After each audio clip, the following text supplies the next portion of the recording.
వాస్తవానికి దళిత బంధు రావడానికి కారణం కూడా కాంగ్రెస్ పార్టీ అంటారు. మరియమ్మ లాకప్ డెత్ తర్వాత వచ్చింది దళిత బంధు. ఓకే, దళిత బంధు వచ్చింది కూడా ఎస్సీ కార్పొరేషన్ నుంచే. మా కార్పొరేషన్ నుంచే ఒక్కొక్కరికి 10 లక్షలు ఇచ్చినారు. దాని లోపల గైడ్ లైన్స్ చూస్తే నేను కార్పొరేషన్ చైర్మన్ అయిన తర్వాత నేను మొట్టమొదటి సంతకం పెట్టింది దాని మీద ఎంక్వైరీ పెట్టిన. నేను ఈరోజు 100% యూనిట్లు ఇస్తే 20% యూనిట్లు పూర్తి స్థాయిగా మా దళితులను ముందర పెట్టుకొని అదే టీఆర్ఎస్ పార్టీ నాయకులు పూర్తి స్థాయిగా ఆ యూనిట్లను అమ్ముకొని ఈరోజు గ్రౌండింగ్ అయిన యూనిట్లలో 80% యూనిట్లు లేకుండా చేశారు. ఎవరి మీద పెట్టాలి? టీఆర్ఎస్ పార్టీ నాయకుల మీద పెట్టాలి.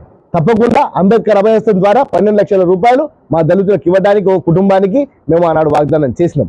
కానీ నేడు ఏదైతే దళిత బంధులో జరిగిన అక్రమాలు ఉన్నాయో, ఏదైతే యూనిట్లు అమ్ముకున్నారో, మరి ఆ యూనిట్లకు అమ్ముకోవడానికి కారకులు ఎవరు? ఆ పరిస్థితి తెచ్చింది ఎవరు? ఎవరన్నా కానీ ఏ ప్రభుత్వ పథకం పెట్టినా దళితులకు ఆర్థికంగా వెసులుబాటు కలిగి వారి జీవిత విధానాలు మార్చి వాళ్ళ పిల్లలు కూడా భవిష్యత్ తరాల్లో బాగుండేటట్టు ఉండాలి.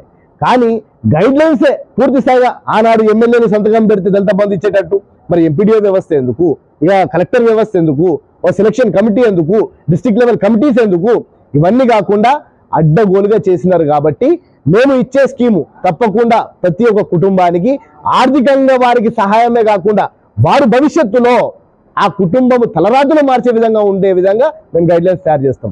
నేడు యువ వికాసంతో మొదలు పెడుతున్నాం. యువ వికాసంలో 50,000 పూర్తి స్థాయిగా 100% మాఫీ చేస్తున్నాం. 1,00,000 రూపాయలకు 80,000 సబ్సిడీ ఇస్తున్నాం. 2 లక్షలకు 70,000 సబ్సిడీ ఇస్తున్నాం. 2 లక్షల నుంచి 5 లక్షల వరకు పూర్తి స్థాయిగా యువ వికాసంలో 70% సబ్సిడీతోని మేము ఈరోజు యూనిట్స్ ప్రవేశపెడుతున్నాం. దానికి సుమారు 6 లక్షల మంది యువత ఈరోజు అప్లై చేసుకున్నారు. ఆ అప్లై చేసుకున్న యువత వాళ్ళు ముందరికెళ్లే క్రమంలో పార్ట్ 2లో వారికి మళ్ళొక పథకం ప్రవేశపెడతాం. 12 లక్షల రూపాయల దాకా వారు లోన్ తీసుకునేటట్టు వాళ్ళ ఆర్థిక స్థితిగతులు మారేటట్టు తప్పకుండా చేస్తాం. దళిత బంధు అనేది కేవలము వారి పార్టీ కార్యకర్తలకు పక్కనున్న పార్టీ వాళ్ళను ఈ పార్టీలకు లావుకోవడానికి మాత్రమే ఉపయోగించుకున్నారు తప్ప నిజంగా దళిత జాతి మీద ప్రేమ ఉండి మాత్రం చేయలేదు.